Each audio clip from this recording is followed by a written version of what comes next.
मौर्य काल में राज्य पद्धति। मौर्यों ने पहली बार देश को एक सुसंगठित प्रशासन तंत्र दिया। भले ही यह प्रशासन तंत्र साम्राज्य के केंद्रीय भाग में सक्रिय था, इसके अलावा उनके द्वारा किए गए साम्राज्य विस्तार से व्यापार और धर्म प्रचार को भी बढ़ावा मिला। लोहे के उपकरणों का प्रयोग इस काल में खूब बढ़ा। शस्त्रास्त्रों पर भले ही राज्य का एकाधिकार था, लेकिन लोहे के अन्य औजार जैसे कृषि यंत्र और बाट, माप, तराजू और अन्य व्यापारिक कार्यों में या अन्य दूसरे कार्यों में लोहे का प्रयोग आमतौर पर इस काल में होने लगा था। इस काल में पकी हुई ईंटों का प्रयोग भी प्रारंभ हुआ, विशेषकर पूर्वोत्तर भारत में। पूर्वोत्तर भारत में नगरीकरण भी बढ़ा। घेरदार कुओं का निर्माण हुआ। घनी आबादी वाली बस्तियों में जल निकास प्रणाली का भी चलन बढ़ा। लगता है कि मध्य गंगा मैदान की भौतिक संस्कृति के तत्व कुछ परिवर्तनों के साथ उत्तरी बंगाल, कलिंग, आंध्र और कर्नाटक में भी पहुँचे।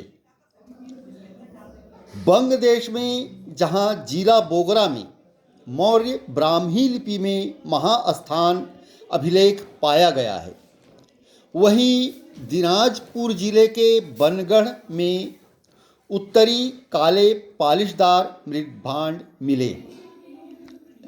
ऐसे मृदभांडों के टुकड़े पश्चिमी बंगाल के 24 परगना जिले के चंद्रकेतुगढ़ जैसे स्थानों में भी मिले।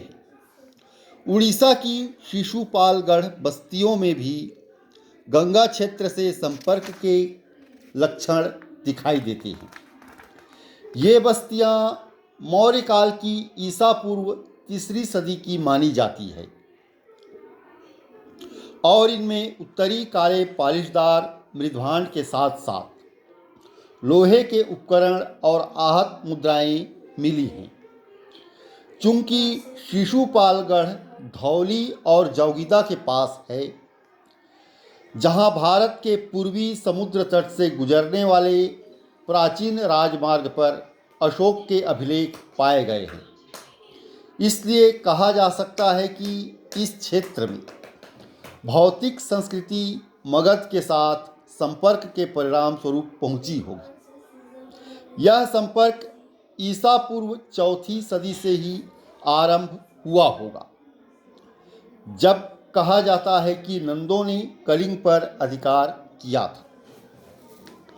लेकिन यह संपर्क ईसा पूर्व 3री सदी में आकर कलिंग विजय के बाद ही घना हुआ होगा।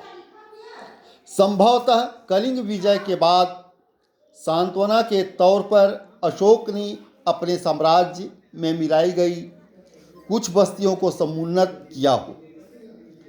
यद्यपि मौर्य काल में आंध्र और कर्नाटक में कई स्थानों पर लोहे के औजार और हथियार पाए गए हैं, तथापि लोहे की उन्नत कारीगरी या टेक्नोलॉजी कहा जाए महापाषाण कालीन कारीगरों की देन है, जो अनेक प्रकार के बड़े बड़े पत्थरों के शवाधान, गोलाकार शवाधान सहित बनाने के लिए मशहूर थे।